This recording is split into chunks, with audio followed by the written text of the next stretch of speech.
বৈঠকখন পৰিচালনা কৰা মাননীয় সভাপতি মহোদয়, আজি ইয়াত উপস্থিত অল বড়ো ষ্টুডেণ্টছ ইউনিয়নৰ মাননীয় সভাপতি, উপসভাপতি আৰু অন্যান্য বিষয়ববীয়াসকল, ইয়াত উপস্থিত বিভিন্ন জাতি জনগোষ্ঠীৰ দল সংগঠনৰ নেতৃবৃন্দ, ওদালগুৰি অঞ্চলৰ বুদ্ধিজীৱীসকল, শিক্ষাবিদসকল, মোৰ NDABৰ সহকৰ্মীসকল আৰু ইয়াত উপস্থিত শ্ৰদ্ধেয় ৰাইজ, প্ৰথমে আপোনালোক আটাইকে NDAB প্ৰগ্ৰেছিভৰ তৰফৰ পৰা শুভেচ্ছা জনাইছোঁ।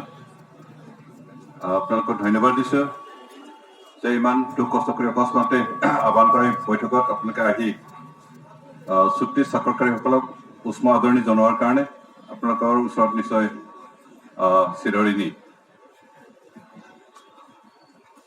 साबायखर होदों बेखे दुलाराय रायजो राजाफोरखौ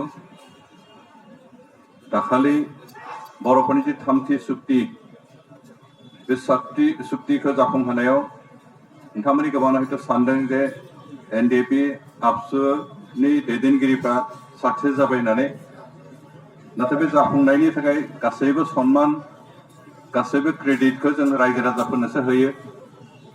मानोना जों दुलाराय बर' फरायसा आफाद NDAB आरो पिपल्स एक्शन कमिटि फर बर'लेण्ड मुभमेन्टनि जिखिनि मावथि दैदेनगिरिफोर दं, बिथांमोना जिखिनि मावदों बेयो रायजो राजाफोरनि थुलुंगानायाव, रायजो राजाफोरनि मददआव आरो रायजो राजाफोरनि हेफाजाबावसो जों मावफुंनो हादों।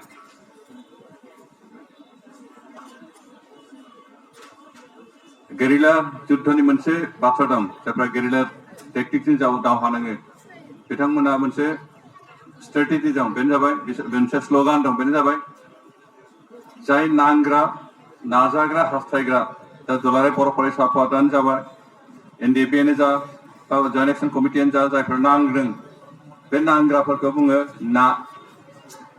बेनिफ्राय रायजो राजाफ्रा जाबाय दै। दै गैयाबा जेरावहाय नाया थांना थानो हाया, रायजो राजाफ्रा हेफाजाब आरो मदद खालामाबा नांग्राफ्रा, जांख्रिथायारिफ्रा माब्लाबाबो थांना थानो हाया, माब्लाबाबो देरहासार जाया। बेनिफ्राय थांनाय 34 बोसोर NDABआ जि हाथियार दैनानै नांबोदों, बे नांनायनि गासै क्रेडिटआनो रायजो राजाफोरनिसो। दिनै नोंथांमोना NDABनि सोद्रोमाफोरखौ, मावथिफोरखौ जाहोदों, लोंहोदों, हेफाजाब खालामदों, सुथुरनिफ्राय बासायदों, सुथुरनिफ्राय होबथानानै लाखिदों, आरो दिनै बेनिखायनो नोंथांमोना जोंनि थाखाय दै, आरो बे दैयावनो थाखोमानानै दैयावनो जों थांना थादों, आरो दिनै साक्सेस जानायनि बे गासै क्रेडिटआ बेनिखायनो नोंथांमोननि सायावसो थाङो। মই এই সময়ত ধন্যবাদ দিব বিচাৰিছোঁ যে এই সংগ্ৰামত আজি NDAB হিচাপে বিগত যি 34 বছৰ আন্দোলন কৰিলে, সংগ্ৰাম কৰিলে, এই সশস্ত্ৰ সংগ্ৰামেই হওক বা অস্ত্ৰবিৰতি চুক্তি কৰাৰ পিছত যি ডেমক্ৰেটিক প্ৰচেছেৰে কৰা আন্দোলনেই হওক, এই গোটেই আন্দোলনখিনিত বড়োসকলৰ লগতে আমাৰ ইয়াত বড়োসকলৰ লগত একেলগে বসবাস কৰা বিভিন্ন জাতি জনগোষ্ঠীৰ লোকসকলে কিছুমানে প্ৰত্যক্ষভাৱে আৰু কিছুমানে পৰোক্ষভাৱে হ'লেও আমাৰ এই সংগ্ৰামত সহায় সহযোগ কৰিছে। সেইকাৰণে আজি যোৱা 27 তাৰিখে যি চুক্তি স্বাক্ষৰ কৰা হ'ল, এই চুক্তি স্বাক্ষৰৰ সাফল্যৰ আঁৰত বড়োসকলৰ লগতে, বড়ো জনসাধাৰণৰ লগতে, বড়ো ৰাইজৰ লগতে ইয়াত বসবাস কৰা অন্যান্য জাতিৰ ৰাইজকো মই ধন্যবাদ দিছোঁ, কৃতিত্ব দিছোঁ যে এই সাফল্যতাৰ আঁৰত আপোনালোকো আছে, আপোনালোকৰ অৰিহণা আছে। আজি বিভিন্ন প্ৰচাৰ মাধ্যমবিলাকত প্ৰচাৰ কৰি আছে কিছুমান দুষ্ট চক্ৰ, কিছুমান স্বাৰ্থ জড়িত ব্যক্তিসকলে এই চুক্তিটোক অকল 30% বড়োসকলৰ স্বাৰ্থলৈ চুক্তি কৰা বুলি প্ৰচাৰ চলাই আছে। কিন্তু আমি কওঁ যে এই চুক্তিত বড়োসকলৰ বুলি, অকল বড়োসকলৰ স্বাৰ্থৰ কাৰণে চুক্তি কৰা হোৱা নাই। আজি যিবোৰ দফা আছে তাৰে মাত্ৰ 2টা দফা অকল বড়োসকলৰ কাৰণে বুলি উল্লেখ কৰা আছে, আৰু সেইটোৱে হ'ল বড়ো মাধ্যমৰ শিক্ষাৰ কাৰণে ছেপাৰেট ডিৰেক্টৰেট, সুকীয়াকৈ সঞ্চালকালয় হ'ব, সঞ্চালক থাকিব, আৰু বড়ো ভাষা অসমৰ সহযোগী ৰাজ্যিক ভাষা হ'ব। এই দুটা দফা মাত্ৰ অকল বড়োসকলৰ কাৰণে। বাকী যিমান দফা আছে আটাইখিনিয়ে বড়োলেণ্ডত বসবাস কৰা আটাই জাতি জনগোষ্ঠীৰ কাৰণে কৰা হৈছে। সেইকাৰণে কোনোবাই অপপ্ৰচাৰ চলিছিল যদিও কোনোবাই মানুহখিনিক ভুলভাৱে পৰিচালিত কৰিব বিচাৰিছে যদি নিজৰ স্বাৰ্থৰ কাৰণে আমি তেখেতসকলক আহ্বান জনাইছো যে জনসাধাৰণক আভুৱা ভাৰি ভুল পথে পৰিচালনা কৰি বিভিন্ন জাতি জনগোষ্ঠীৰ মাজত এটা সংঘৰ্ষ সৃষ্টি কৰিবৰ কাৰণে তেওঁলোকে প্ৰচেষ্টা নচলাওক। এই চুক্তি বড়োলেণ্ড অঞ্চলৰ শান্তিৰ চুক্তি।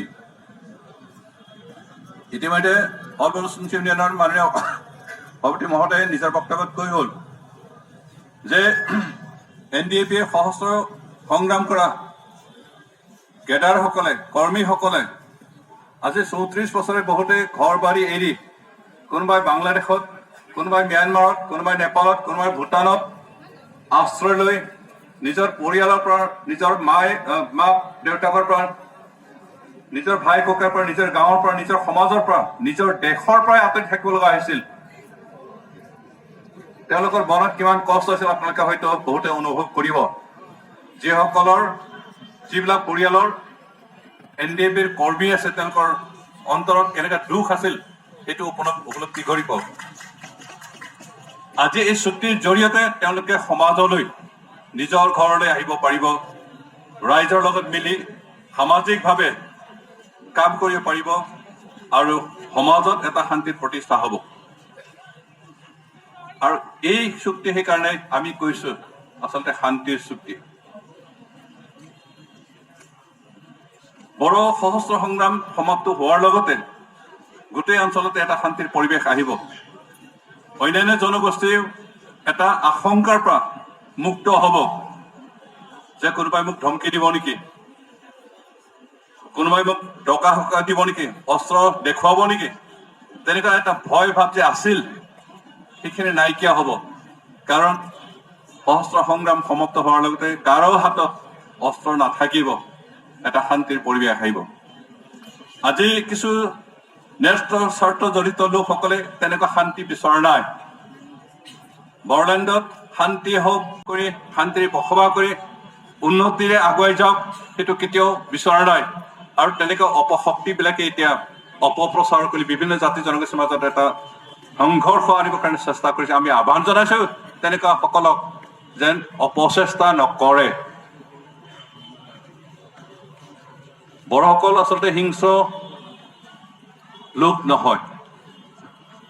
আমি অস্ত্ৰ ধৰিব লগা হৈছিল এটা পৰিস্থিতিত যে আমি অৱহেলিত হৈছো, আমি বিভিন্ন সা সুবিধাৰ পৰা বঞ্চিত হৈছে, চৰকাৰে আমাৰ যিখিনি অধিকাৰ দিব লাগিছিলে সেইখিনি দিয়া নাই, আৰু কিন্তু নিজৰ অধিকাৰ বিচাৰি আমি চৰকাৰৰ বিৰুদ্ধে সংগ্ৰাম কৰিছো।